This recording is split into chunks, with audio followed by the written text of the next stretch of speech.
Two places, buried in darkness. One mine where the dead still whisper. One ruin where shadows don't belong to you. If you hear them, or see them, don't answer, and don't follow. The first thing Daniel Carter noticed about Black Hollow Mine was the silence. Not the peaceful kind. This silence felt heavy, like the air itself was watching. The truck engine died as he parked near the rusted entrance gate. Wind dragged through broken metal fences, making a low, hollow whistle, almost like someone breathing. Daniel stepped out, boots crunching over gravel. He checked his watch. 5:42 p.m. Sunset wasn't far. He didn't have much time. Just in and out, he muttered. That's what the company told him. Black Hollow Mine had been abandoned for nearly 20 years after a collapse killed dozens of workers. Officially, it was sealed due to structural instability. Unofficially, locals said something else stayed behind. Daniel didn't believe in that. He was an inspector. Numbers, structures, reports. That's what mattered, not ghost stories. The entrance tunnel yawned before him like a mouth. Dark, endless, waiting. Daniel switched on his helmet light. A narrow beam cut into the blackness. He hesitated for a second, then stepped inside. The temperature dropped instantly. Outside had been warm. Inside, it was cold. Not natural cold. Wet walls glistened under the light. Water dripped steadily, echoing through the tunnel. Drip, drip, drip. Every sound stretched longer than it should. Daniel walked deeper, boots echoing. Step, step, step. Then something strange happened. His footsteps echoed twice, once from the ground, and once from somewhere behind him. He froze, turned around. Nothing, just darkness. He exhaled sharply. Old tunnels, sound reflection, he whispered. That made sense. It had to. About 50 meters in, he found the first sign. A helmet. Old, rusted, cracked, still lying exactly where it must have fallen the day of the collapse. Daniel crouched, inspecting it. Then he noticed something else. Finger marks, scratches, on the ground, like someone had been dragging themselves forward, trying to crawl out. His throat tightened. Okay, that's not in the report. He stood quickly, and that's when he heard it. A whisper, soft, barely there. Help. Daniel's entire body locked. He slowly turned his head. Hello? Silence. Then again, down here. His heart started pounding. This is not real, he said under his breath. But the voice came again, clearer this time. We're still here. Daniel took a step back, then another.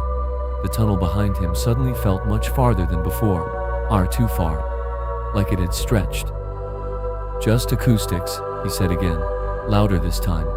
But deep inside something was cracking. He forced himself forward instead, toward the main shaft, because turning back now felt worse. The deeper he went, the stranger the mine became. Old tools lay scattered, but not randomly. They were arranged, placed, facing inward, as if something had gathered them. Watching the tunnel, waiting, Daniel stopped walking. That's not possible. No wind, no movement, no reason for this. Then, clang. Something metal dropped behind him.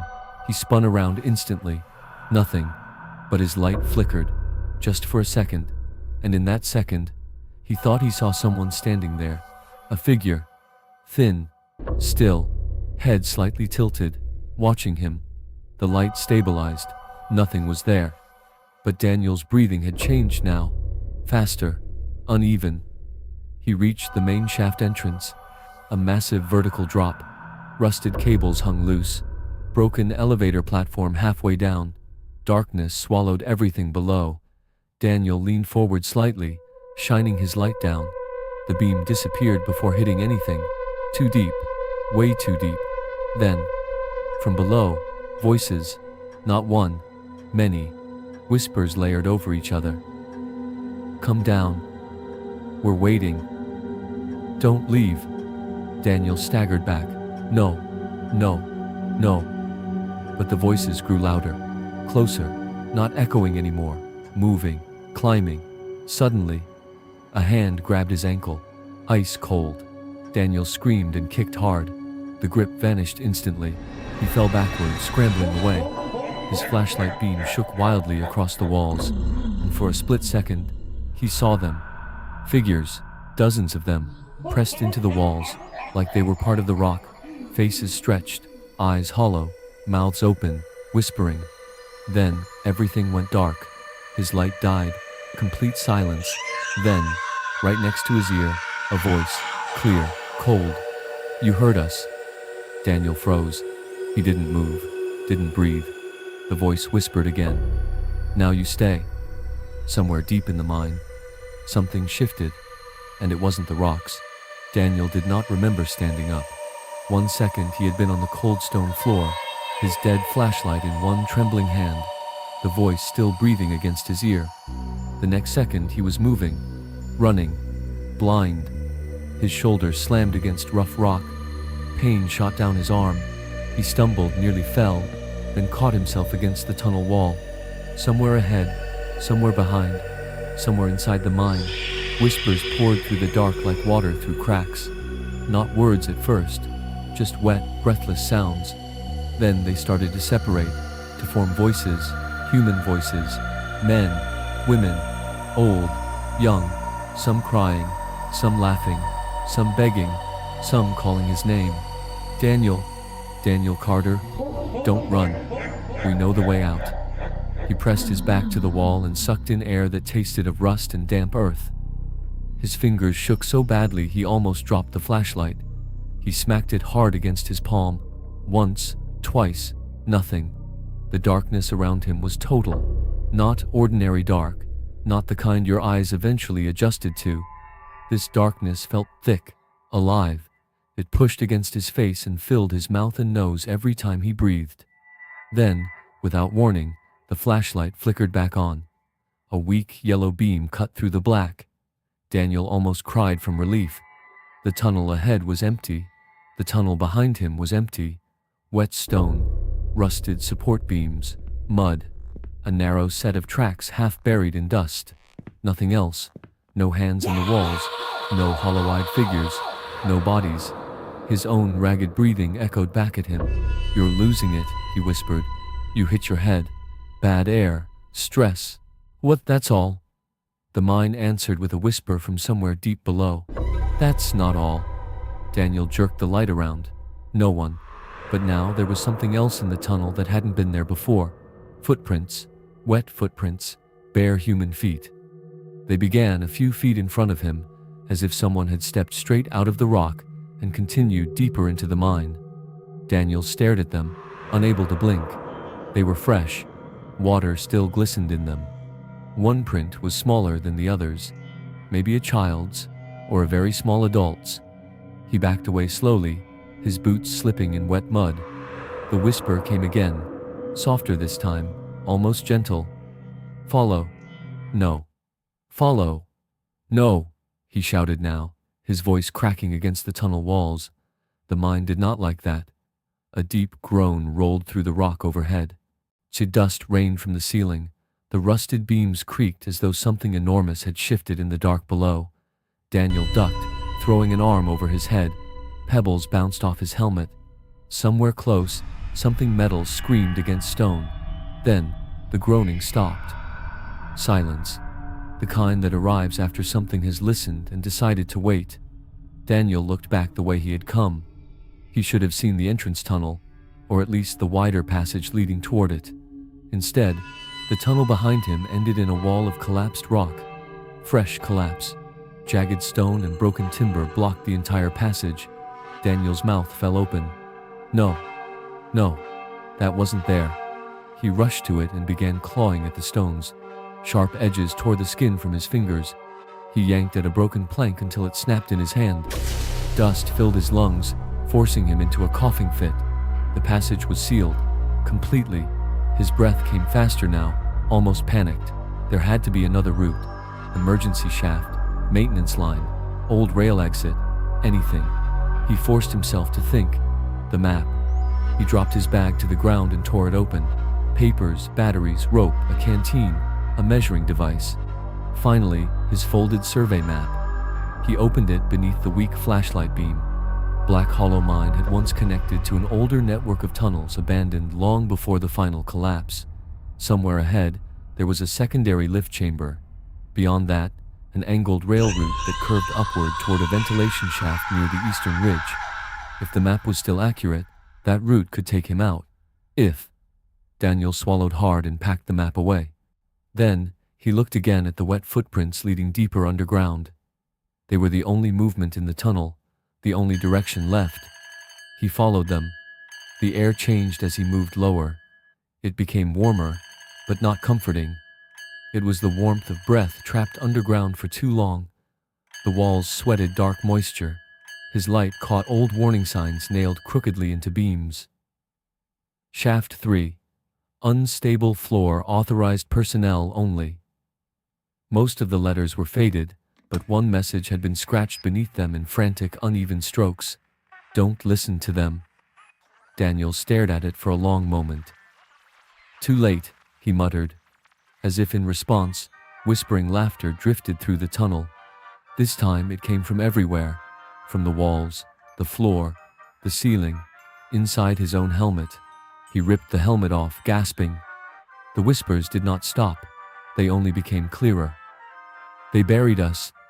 They left us. We called and called. No one came. The voices overlapped until they became a living thing, a swarm of grief and fury circling his head. Daniel staggered forward, hands pressed over his ears. Then one voice rose above all the others.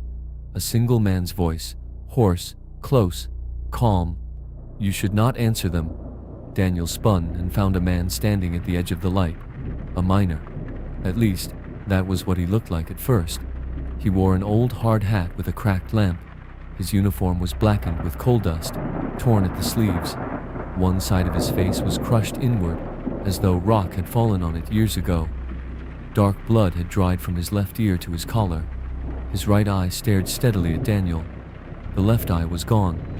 Daniel stumbled backward so fast he nearly fell. The miner did not move. Stay back, Daniel said, though his voice was barely a breath. You came too deep, the miner replied. His mouth moved oddly, as if part of his jaw was loose. Now they know your name.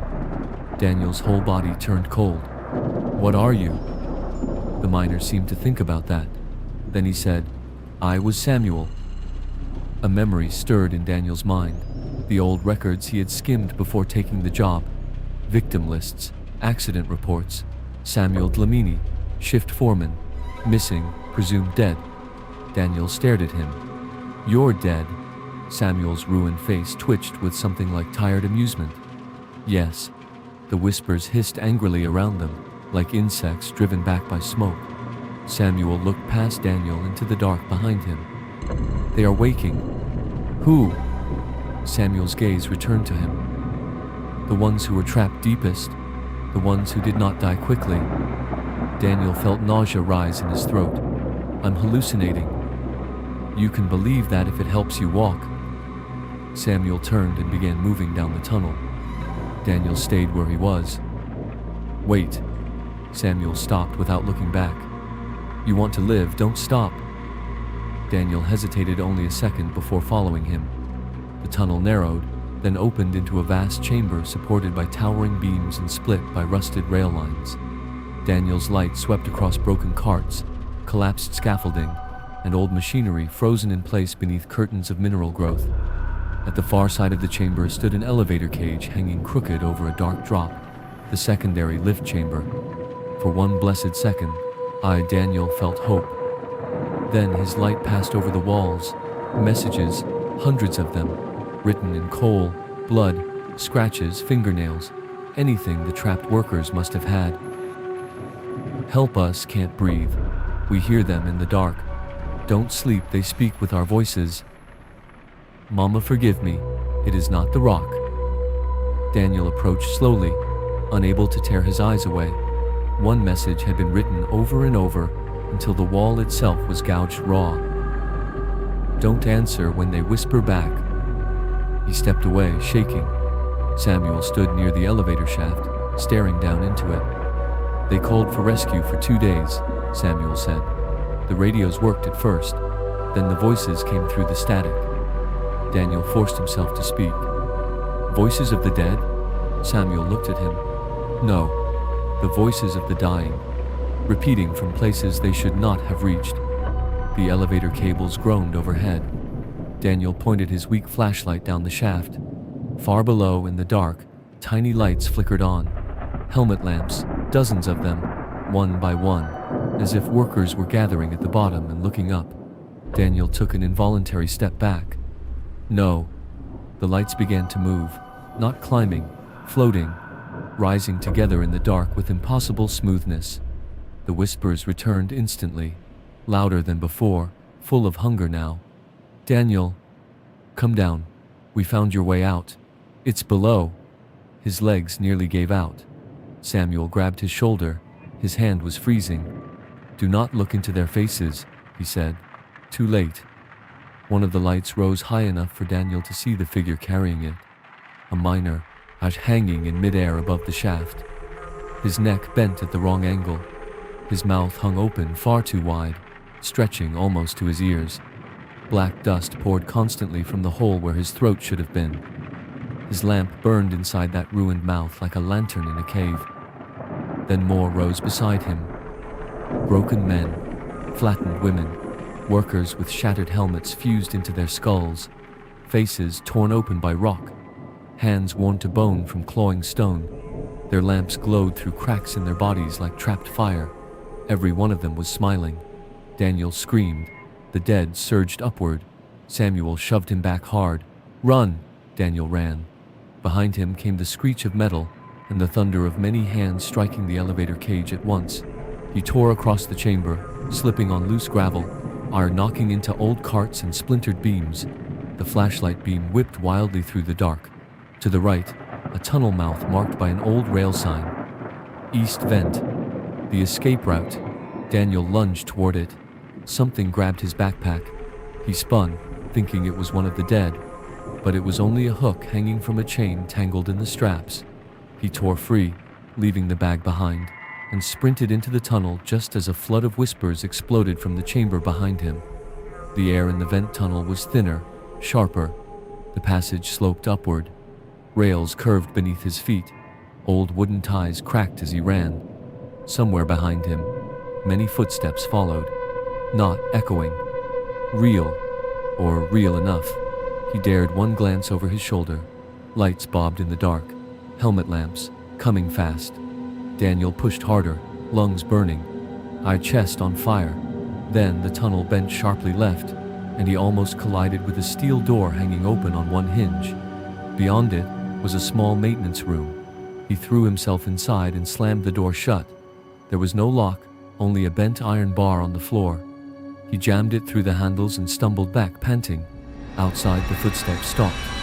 Silence. Then, slowly, a hand tapped the metal door. Once, twice, then many hands, soft, patient. A voice came through the crack, a woman's voice, weak and trembling. Please, please let me in. Daniel stared at the door. He knew better. He knew. Then the voice changed. It became his mother's voice. Danny, open the door. His blood turned to ice. His mother had been dead for 11 years. Tears sprang to his eyes before he could stop them. Danny, the voice whispered again, warm and pleading. It's dark. I'm scared. He backed away until he hit the far wall. No. The tapping became scratching. The scratching became clawing. Metal screamed as fingers dragged across it from the outside. Then came another voice. His own voice. I'm inside. Daniel looked up in horror. Across the room, opposite the door, there was another opening he had not seen before. A narrow black crawl space in the back wall. And from inside that crawl space, his own voice spoke again. I'm inside, Daniel. The flashlight trembled in his hand as he raised it toward the hole. At first, he saw nothing. Then a face slowly slid into the beam. His face. Same eyes, same mouth, same stubble, same helmet. But wrong. The skin was gray and wet like something drowned underground. The smile stretched too slowly, too far. Coal dust leaked from its nostrils. It crawled closer on all fours, joints cracking. Behind him, the door began to bend inward under the pressure of many hands.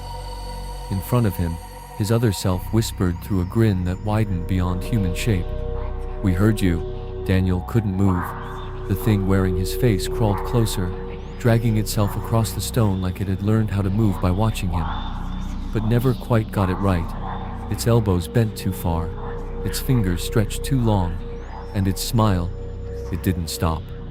Behind him, the metal door screamed as it bent inward under the pressure of many hands. The voices outside had stopped pretending now. No more pleading, no more tricks, only hunger, only waiting. Daniel's mind fractured between two directions. Behind him, the dead. In front of him, himself. The thing spoke again, voice perfectly matching his tone, his breathing, even the slight shake in his words. "You made it this far." It tilted its head slowly, studying him. Not many do. Daniel forced his body to move, one step back. The creature matched him instantly, one step forward. Perfect, like a reflection that had escaped the mirror. "No," Daniel whispered. "You're not real." The thing smiled wider. "I am now." The flashlight flickered. For a split second, the room went dark. In that darkness, Daniel heard something new. Not whispers, not voices, movement, fast, close, inside the walls. The light snapped back on. The thing was closer now, too close. Its face inches from his. He could smell it, wet earth, rot, and something deeper, like air that hadn't been touched in years. Its eyes locked onto his. "You heard us first," it whispered. "That's why you belong to us." Daniel's chest tightened. "I'm leaving." "No," it said calmly. Behind him, the door finally gave way. With a violent metallic scream, it burst inward. Hands poured through the gap first. Then, arms. Then, bodies forcing themselves through impossibly small spaces. Broken workers spilled into the room, twisting, bending, crawling over each other like something trying to become one mass. Helmet lights flickered in their skulls, mouths stretched wide, all of them smiling. Daniel reacted without thinking. He lunged sideways, smashing his shoulder into the creature in front of him. For the first time, it resisted. It wasn't just a vision. It was solid, cold, heavy. The two of them slammed into the wall. Daniel pushed past it, ignoring the unnatural grip of its fingers brushing his arm. He ran, straight for the crawl space. The tunnel was narrow, too narrow. Sharp rocks scraped his back as he forced himself inside. The flashlight beam bounced wildly as he crawled forward, their panic pushing him faster. Behind him, chaos, screams, metal tearing, bodies forcing through the room, and one voice rising above everything, his own voice. "Run, Daniel. Run deeper." The crawl space sloped downward. That wasn't right. He had been trying to go up, toward the vent shaft, toward the exit, but this tunnel, it was pulling him deeper. Daniel stopped crawling. For a moment, just one moment, he considered turning back, but the sound behind him, the sound of something dragging itself closer, made the decision for him. He kept moving. The tunnel suddenly opened. Daniel tumbled forward, landing hard on a flat surface. The flashlight rolled from his hand, spinning across the ground before stopping. The beam settled and revealed a massive underground chamber, larger than anything he had seen before. The ceiling stretched so high the light couldn't reach it. The ground was uneven, layered with collapsed stone, rusted equipment, and bodies, hundreds of them, miners, all frozen in the positions they died in, some buried halfway in rock, some reaching upward, some curled into themselves, and all of them still. Daniel slowly stood. His breathing had gone quiet now, too quiet. The whispers had stopped, completely, for the first time since entering the mine. There was silence. Then, a single voice, soft, directly behind him. "You found us." Daniel turned slowly.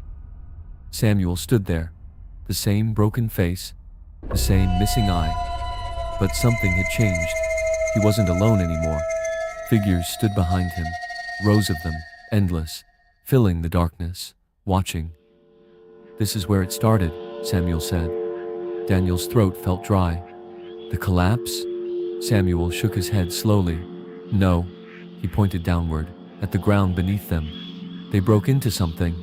The floor beneath Daniel's boots shifted slightly. Not like rock, like something breathing. Daniel jumped back instinctively. What is this? Samuel's voice dropped lower.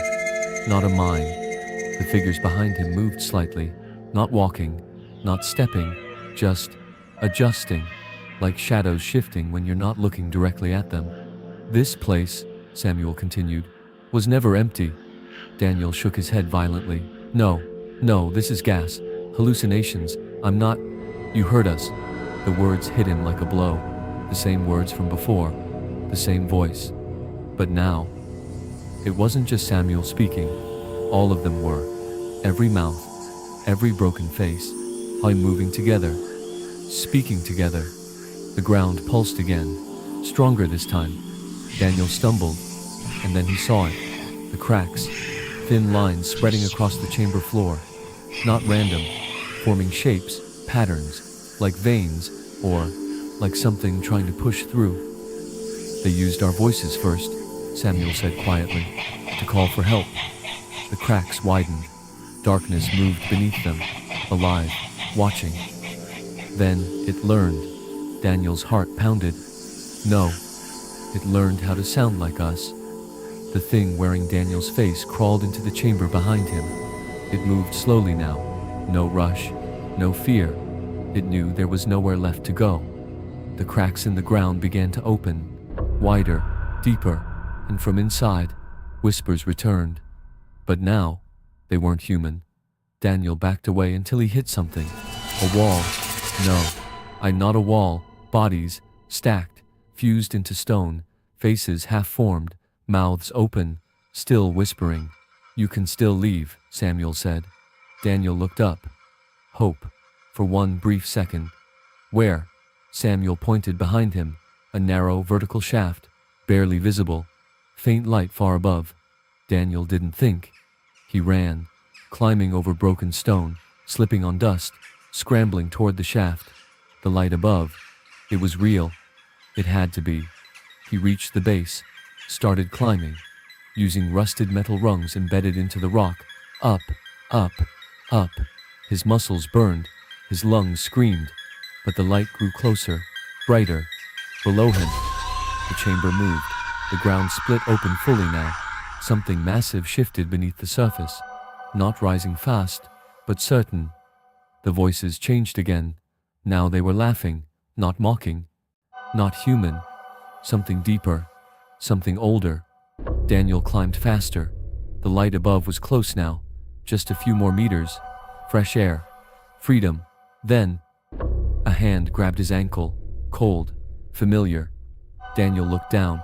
His own face stared back at him, smiling, clinging to him. You don't leave, it whispered. More hands grabbed him, from the walls, from the rungs, from the darkness below. Daniel screamed, kicked, pulled, climbed, but the grip tightened. Samuel's voice echoed from below, calm, final. You answered. The light above flickered, then went out. Darkness swallowed everything. Silence. Days later, rescue teams arrived. The mine entrance had collapsed completely. No signs of recent entry, no tracks, no equipment, no body. But deep inside, in tunnels no one mapped, new markings appeared on the walls, fresh, wet, written in something dark. Help us. We are still here. He heard us. And among the voices that whispered through the mine now, there was a new one, clear, desperate, endless. Please, don't answer. Next part, Athens, Ancient Shadow.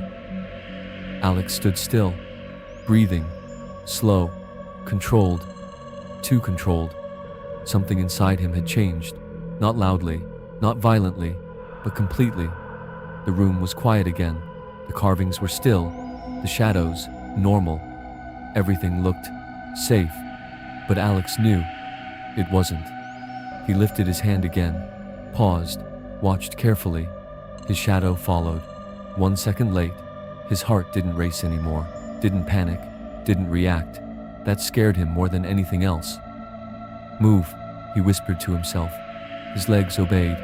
He turned toward the corridor, the same one he had run through. Now, it looked shorter, normal, too normal. Alex took a step forward. Step. Behind him. Another step. Late. He didn't turn around. He already knew. Something was still there, walking with him, inside him. He walked faster. The first thing Alex noticed about the ruins was the silence. Not the peaceful kind. Not the kind you feel in an empty room at night. This silence felt deliberate, like something had removed sound on purpose. Alex stood at the edge of the restricted excavation zone just outside Athens, staring at the ancient structure half buried in dry earth. The late afternoon sun stretched long shadows across the broken marble columns, painting everything in gold and orange. Behind him, the distant city buzzed faintly with life. Cars, people, voices. But in front of him, nothing. "Stay inside the marked area," the guard had warned him earlier. "No one stays here after sunset." Alex had smiled, half listening, already focused on his equipment. He was a content creator, a documentarian. He had filmed abandoned cities, forgotten war zones and underground bunkers.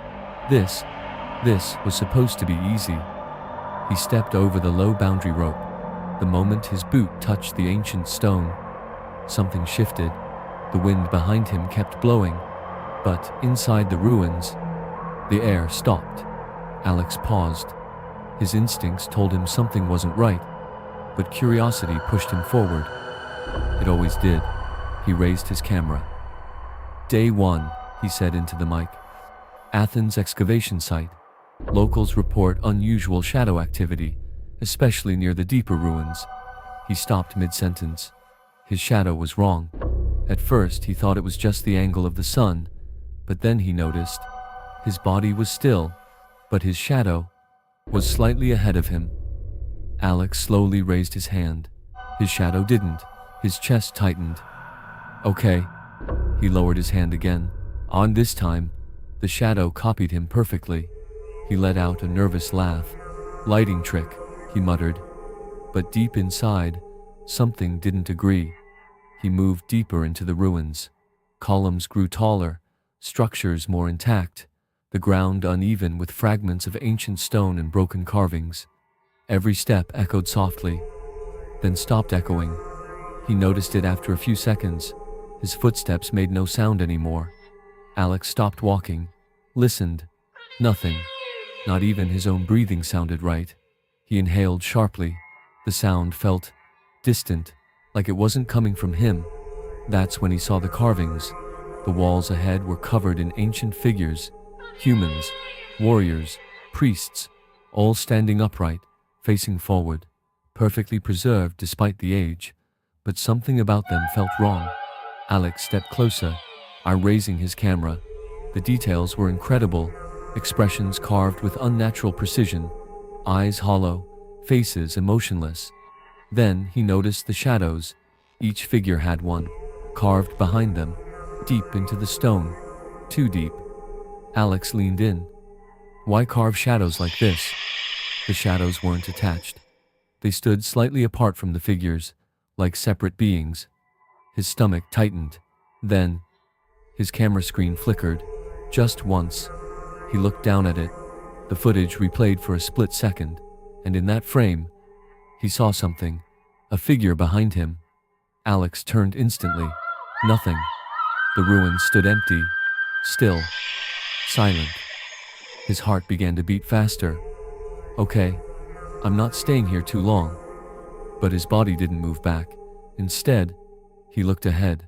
A doorway, half buried in the ground, leading down into darkness.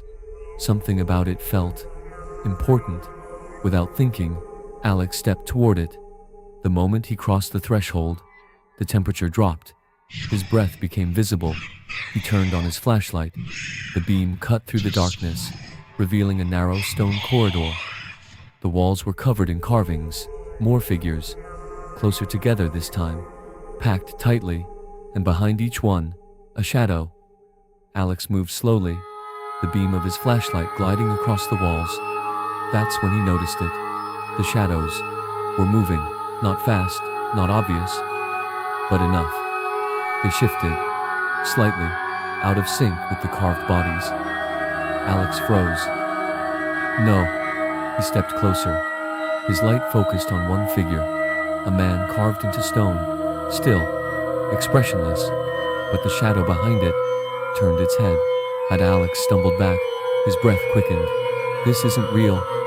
The shadows along the wall began to shift, slowly, one by one, turning, looking at him. You see us?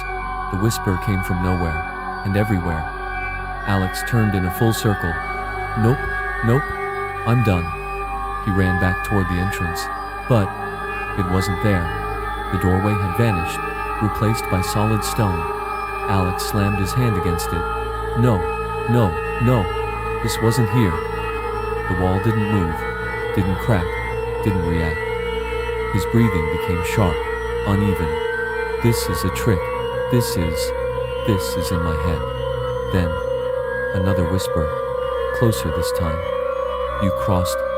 Alex slowly turned his head. The carvings had changed. They were no longer facing forward. They were facing him. You entered. The shadows behind them stretched, longer, darker. You stay. His flashlight flickered. Darkness swallowed everything. For 1 second, there was nothing. Then, something moved, right beside him. Cold air brushed against his face. He froze, didn't move, didn't breathe. The light came back. One carving stood directly in front of him, closer than before, too close. It wasn't ancient anymore. It was him, same face, same body, same clothes, and behind it, a shadow, smiling, wider than any human could. Alex stumbled backward. No, no, no. The corridor stretched, longer, impossible, and then, footsteps, not echoes, real, behind him, matching his pace, perfectly. Step, step, step. He ran, but the corridor didn't end. It grew, and behind him, the footsteps grew closer, faster, breathing, not his, right behind his ear. A whisper. You saw us, Alex screamed, and kept running. Alex ran. He didn't think, didn't plan, didn't look back. The corridor stretched endlessly in front of him, his flashlight beam shaking violently with every step. His breath tore out of his lungs in short, broken bursts. But the sound of footsteps behind him, stayed perfectly in sync. Step, step, step, exactly matching his rhythm. No, no, no. He pushed harder, faster. His boots scraped against stone, slipping on dust and uneven ground. The walls blurred past him, endless carvings, endless figures, all of them watching. Then, the footsteps behind him stopped. Alex slowed, just slightly. His heart hammered in his chest. The silence returned, heavy, thick, wrong. He stopped completely, turned, nothing. The corridor behind him was empty, long, dark, still. Alex stood there trembling, trying to catch his breath. Okay, okay. He wiped sweat from his face with shaking hands. You're fine, you're fine. This is some kind of illusion. Then, he noticed the ground, his shadow. It was still there, but it wasn't attached. Alex froze. The shadow stood a few inches away from his feet, separated, like it had stepped out of him. Slowly, it turned, facing him. Alex's breath caught. No. The shadow lifted its arm, not matching him, not copying, choosing. Alex stepped back. The shadow didn't follow. Instead, it stepped forward. The air dropped in temperature instantly. Alex could feel it, cold spreading from the ground upward, through his boots, into his legs. This isn't real. The shadow stretched, its edges becoming sharper, darker, less like light, more like something solid. Then, it spoke, not in sound, not in words, but inside his head. You came. Alex grabbed his head, stumbling. No, get out. You saw. The voice layered over itself. Not one voice. Many. You crossed. Alex fell to his knees. The flashlight slipped from his hand, spinning across the ground and casting wild shadows across the walls. And the carvings, they moved. Not slowly this time, not subtly. Their shadows peeled away from the walls, stretching, reaching, climbing out. Alex crawled backward, his hands scraping across cold stone.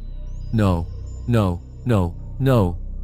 The shadows began forming shapes, human, almost, but wrong. Limbs too long, heads tilted too far, bodies bending at unnatural angles. They didn't rush him. They didn't attack. They watched, waiting.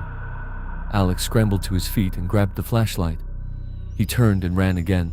This time, the corridor changed. It narrowed, the walls closing in, the ceiling lowering. The carvings became tighter, more crowded, and now, they all looked like him. Dozens, hundreds, same face, same expression, standing still, watching. His breathing broke into panic. No, no, this isn't happening. The flashlight flickered. Darkness, then light again. The carvings had moved closer. Alex screamed. He ran faster, until the corridor ended. A room, small, circular. The walls covered completely in carvings, floor to ceiling. No exit. No, no, no. There was a way out. The whispers returned. You are inside. You are seen. You are kept. Alex spun in place. Shut up. Silence. For 1 second. Then, all the carvings moved at once. Their shadows detached. They are falling to the ground like liquid darkness, pooling, joining, forming something larger. Alex backed into the wall, his body shaking uncontrollably. The darkness gathered in the center of the room, rising, stretching upward, taking shape, tall, thin, almost human, but with no face, just a smooth, shifting surface of black. It leaned toward him. You saw us. The voice wasn't in his head anymore. It was everywhere, inside the walls, inside the floor, inside him. Alex shook his head violently. I didn't mean to. You entered. The figure stepped closer, its form flickering like smoke but moving with purpose. You stay. Alex felt something grab his arm. He looked down. His own shadow was climbing up his body, wrapping around his legs, his torso. No, get off. He tried to pull it away, but it wasn't light anymore. It was solid, cold. It moved like fingers, gripping, climbing. The figure in front of him tilted its head. You are empty. The shadow reached his chest. Alex screamed as cold flooded through him, like ice pouring into his veins. His vision blurred, the room distorted. The carvings on the wall began changing. They were no longer ancient figures. They were people, modern, different, all frozen, all with shadows behind them, detached, watching. Others came, the voice whispered. Alex tried to speak, but his voice didn't come out right. It echoed, delayed, like someone else was speaking with him. No. You saw. The shadow reached his neck. His head jerked back. His eyes widened. He couldn't move, couldn't breathe. The darkness slid over his face, cold, heavy, and then silence, total. For a moment, there was nothing. Then, light. Alex stood still, in the same room, but everything was different. The carvings were normal again, ancient, still. The whispers were gone. The air felt empty. Alex blinked, slowly. His breathing returned, calm, controlled. He looked down. His shadow was back, attached, normal. He exhaled. I made it, but something felt wrong, very wrong. He raised his hand. His shadow followed, perfectly. But, a second later, Alex froze, slowly. He lowered his hand. The shadow followed, perfectly. But again, late, just a fraction. Not enough for anyone else to notice, but enough. Alex looked toward the wall, a carving of him, standing still, and behind it, a shadow, smiling, wider, than before. Alex's lips moved, but the voice didn't come from him. We are inside. His eyes widened in horror, and somewhere, deep inside the ruins, the shadows began to spread.